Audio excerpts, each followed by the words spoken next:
این دافی با رفیق صمیمیش و دوست پسراشون سوار جت اسکی میشن، میرن یه جزیره. موقع برگشت دچار سانحه میشن. این تیکه جا افتاده پیداشون میکنه، ولی قسمت دارک ماجرا تازه از اینجا شروع میشه. این ناناستلا کایاس، یه دختر 19 ساله که مسئول مراقبت از داداشش کیته، چون مادرشون مرده و پدرشون هم الکلیه. کایا میخواد با رفیقش بره بیرون، به کیت قول میده دفعه بعد اونو با خودش ببره.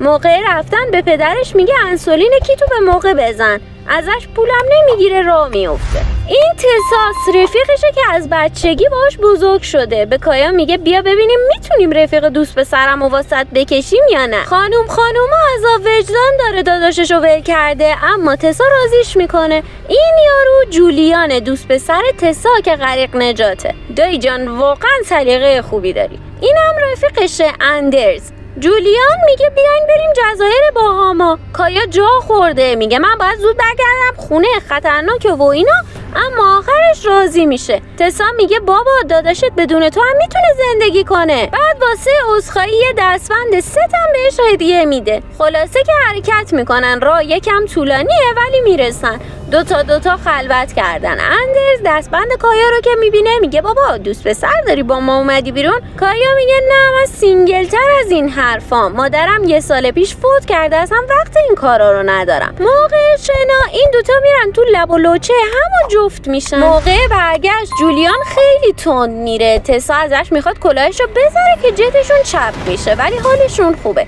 این دوتا تو حال و هوای خودشونن که از روی جولیان رد میشن. کایا تسا رو پیدا میکنه. بعد سراغ اندرز میرن که بد جوری زخمی شده، اما جولیان درجا تموم کرده. جتاشون هم غرق میشن. چند ساعتی تو آب میمونن که یه قایقو میبینن. این جناب ریه. بچه ها رو که میبینه میره نجاتشون میده. بعد میپرسه شما چجوری بابا از اینجا سر در آوردین، چند نفرین و اینا، که کایا همه چیزو واسش تعریف میکنه. میخواد ری واسه کمک تماس بگیره و اونا رو به بیمارستان ببره. یارو میگه چشم حتما. تسا میره برای اندرز آب بیاره، ولی خبری ازش نمیشه. چند دقیقه بعد کایا میره دنبالش. ری بهش میگه شانس آوردین من پیداتون کردم، آب پر از کوسه است. میاد سمت کایا، یه دفعه بیهوشش میکنه. خیلی راحت به راهش ادامه میده. دخترها بهوش اومدن، هیچ راهی برای فرار نیست. چند ساعت بعد ری سبدی میفرسته پایین تا اونا غذا بخورن. کایا میگه ما دکتر احتیاج داریم، باید برم پیش داداشم، بدبختم.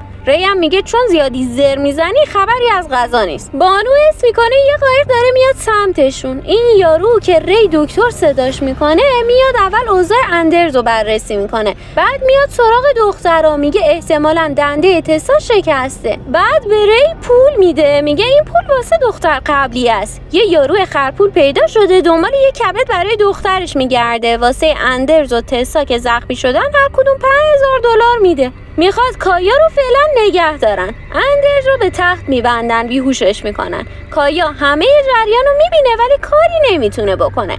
بعد میگه یه نفر سعی میکرده زنگای این در رو بتراشه و تمام سعیش رو میکنه. همین موقع کبد اندرز رو در میارن، جنازش هم میندازن تو آب. نفر بعدی تساست، ولی کایا نمیتونه جلوشونو بگیره. وسایل آماده کردن که بالاخره موفق میشه بیاد بیرون. داخل قایق پیام کمک میفرسته ولی کسی جواب نمیده.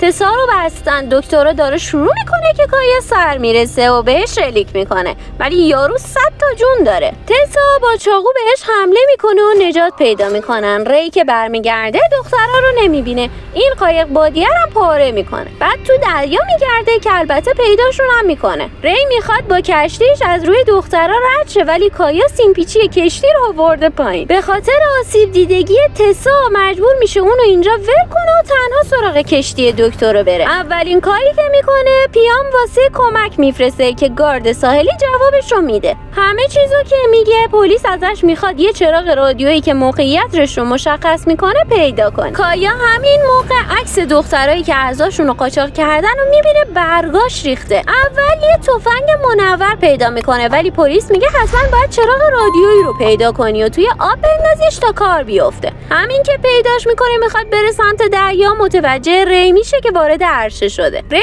همه جا رو میگرده ولی کایا رو نمیبینه. همین که یارو گمراه میشه دختر سمت دریا میره، ولی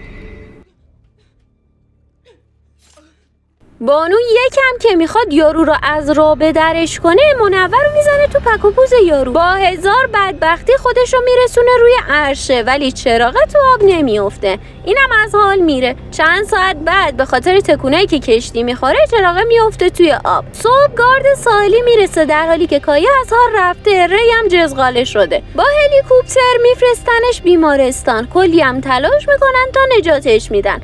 تسا نیم وجبه، ببین چه جونی داره، هنوز زنده است. خلاصه که نجات پیدا کردن. راستی لایک و سابسکرایب یادتون نره.